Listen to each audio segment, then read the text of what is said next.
The death toll from the recent floods in the South African province of KwaZulu-Natal say it's the worst flooding in decades. It's the situation on the ground where you are. It's a frantic search for one of their own. 448 confirmed death by now. I got nowhere to go now. I got no house, I got no nothing. Yes, my family is there by my neighbors. I'm Councilor Chris van den Berg. I'm the Ward Councillor in Ward 63. Today we've started at Hans Detman Road, corner Wiltshire Road, where the bridge had been damaged and infrastructure had been damaged, water pipes, electricity cables, and the sewer line, which is still decimated at that point, which is carrying 100,000 litres of sewage down to the sewer works just behind me now, the unsolved sewer works. What we had was the river coming down at this level. Okay? It was somewhere up here. Up here? Yeah. You can see how the edge of the river came. It was all the way up there and over that bridge. Now, if you look at the depth of it, all of that, all of the trees and stuff like that you see there were what was blocking. You see on the left-hand side, they didn't totally clear it. Nah, nothing. But it's still blocked on the other side. All of that was blocked. So what happened was the water then went around and washed the sides of the bridge away. The sewer pipelines have either been filled with sand, washed away, cracked, or just the manholes damaged. So it's showing that this sewer line is not working at all, and all that sewage is now running down the unsolved, gathering more and more sewage as it goes further down. See, this pipe here is feeding. This was also had to be put in after the storm. Is it feeding the same phase? It's feeding this one's feeding the NPA grounds. Oh. Now, if we have a look from here, what we have is in that pipe there sticking out underneath it. Yeah. That's a sewer pipe. This metal pipe that is lying all over the place used to be connected to there. Oh, this one here. This one here, the orangey colored one. I see that. That's a metal pipe. And it just got washed away. That's a sewer pipe that runs across here, across onto over here. That's the one there. Yeah, and then it went into that manhole on that side. Yeah, I see that. Now that manhole there then runs down the length of the river all the way to unsolved sewer, which is about 2 to 3 kilometers away. So we've got 2 to 3 kilometers of pipe that's not getting sewage. All of this sewage is... So all of this sewage that used to go through that pipe there, how did you all manage that? It's now running into the river. And this pipeline takes approximately 100,000 litres of sewage to the sewer works every single day. Every single day. But it's not there. Now imagine all that going to the river. So it's all now going into the river. Hey. Plus whatever was coming from this side is also landing up somewhere in the river, because all liquid runs towards your river. Yeah, that is true. That is true. This is now a beginning. Now if you look over there, you'll see that really dirty looking water there. That's coming from underneath the bridge over there. Yeah, that's which is another little river running up there. That's sewage. That's sewage, yeah. Now if you look here, these are all old electricity cables. There you can see all the old cables running that way. All cables that used to run this way. Now they're running that way. So they were broken. Hey. So all of those had to be replaced before people could get back, Yeah. get the electricity back. Yeah. But luckily now, you know, everybody's got electricity and water back. Yeah. But That is... this is the water pipeline. It's a temporary pipeline that has been put in place until they can create something Yeah. where they can actually put it in the Those- ground. yeah, yeah. So all of these repairs still need to be done. Oh, this is a temporary one. I see that. This is a the temporary yeah, one, yes. Yeah, it's running all the way to say NP. So I mean, if you have a look at the size of that sewer pipe hey, that is, and the strength of it, and that just got washed away. that's the metal piece too. Yeah. And if you look at the sewage, I mean, you can clearly see that, Yeah, that the water water. is, Yeah, yeah, is definitely. The dirty, color just it's- changes. and when we stand this side, you can start smelling it. If Yeah. the wind's blowing this way. From here down, there's one pipe, and you can see sticking out of the ground there, Yeah. that runs all the way from the top, because that's supposed to take effluent from a company up top there, which then runs all the way down to the next sewer works, which is towards the bluff. Wow. And that's because this plant isn't able to treat that particular effluent. Oh.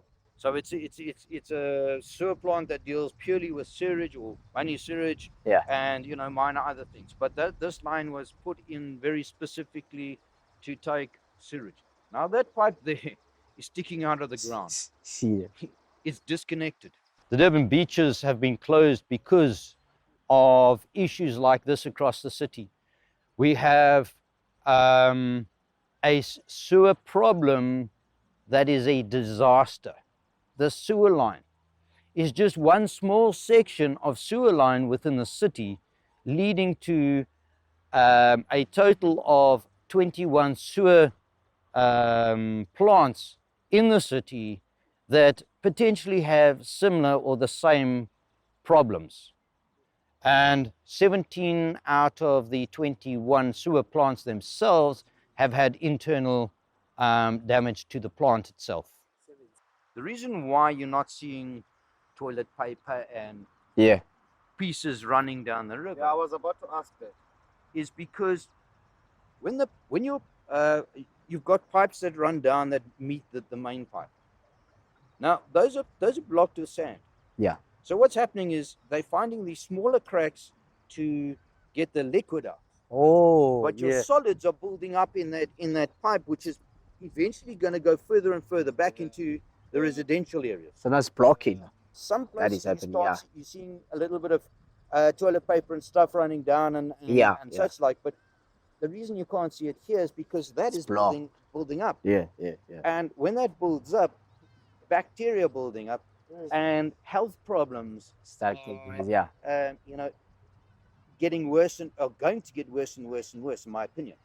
As I say, this whole issue is so incredibly serious, more serious than what is being seen. It's going to take an incredibly long time to sort out, and the longer it takes to sort out, the worse the problem is going to become, and the more properties are going to be affected as it backs up from the main sewer line.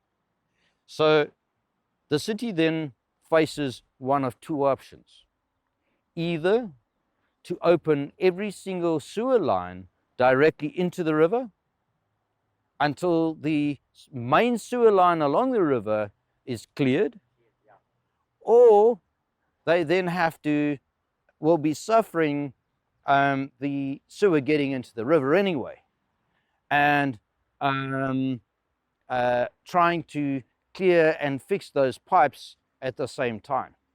Now, if one lives on the riverbank edge and is suffering with sewage running into and through your property, you're going to opt for it to run straight into the river. So at least you're not living in it. Now, this is not just happening here along the river line. It's happening right throughout the communities where infrastructure is damaged. So it's a huge problem. And the longer we leave it, the greater momentum that the bacteria are going to start creating, and the greater health problems we're going to start facing going forward. Okay, so this is now another manhole. If you have a look at this manhole, it's filled with sand. Now this is the black, this pipe here. pipe's manhole, right? But then you've got your main sewer line that your first manholes are over there somewhere, and I'm going to show you that it's exactly the same. See that pipe there? That pipe used to belong to somewhere. That's probably a sewer pipe. Yeah. And if you look into there, Full of sand. full of sand Same. and rocks. As a councillor, what I would love to see is somebody say, Councillor, these are the sewer problems in your ward. These are the plans going forward. This is how we intend to deal with it.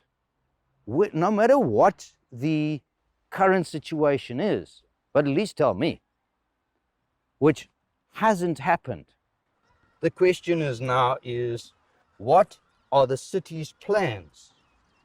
The city needs to stand up and say, these are the plans that we're putting in place, and this is how we are going to do it. Yeah. And be open to the public, Thank you. so that the public at least know.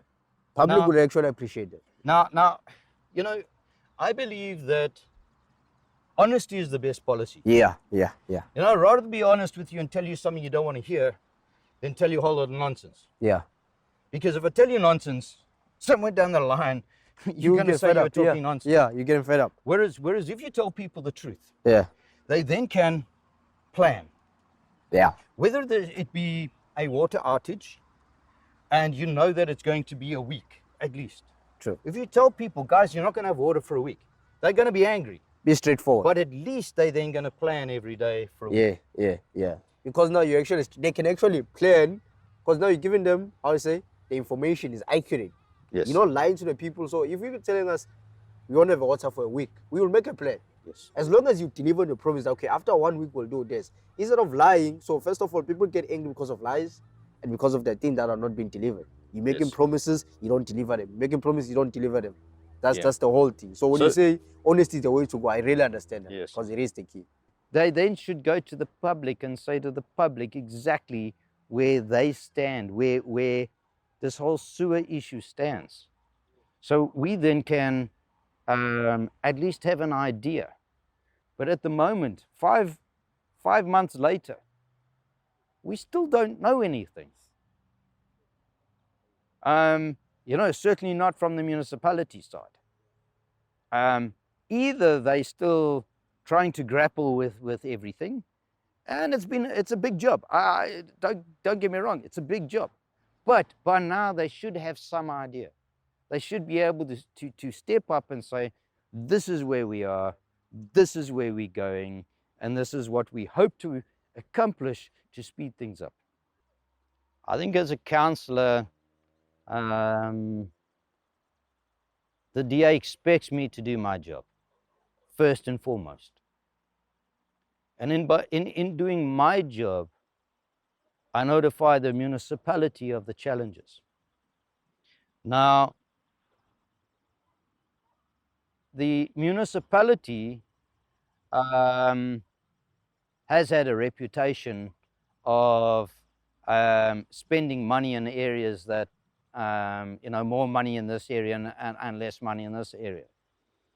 However, the situation that we stand in today is not a situation that the municipality should be playing politics in. It should be upfront and honest and say what the challenges are, because it's health. Now, the ANC have people living all along the river, in every river. So this isn't a ward issue. This is a municipal issue that affects every single citizen, very specifically those living closest to the river first. And I certainly do not or at least I pray, they don't do things in such a way that it disadvantages anybody, whether it be informal areas or formal areas. That's why a plan needs to be put on the table. We all can see what the plan is, how it's going to play out, and then we will then be able to see clearly exactly what the municipality is doing. And up until that time, we're in the dark. And the municipality needs to put us in the light. They cannot just purely sit back and do little bits and pieces. They need to come out and tell us what's going on.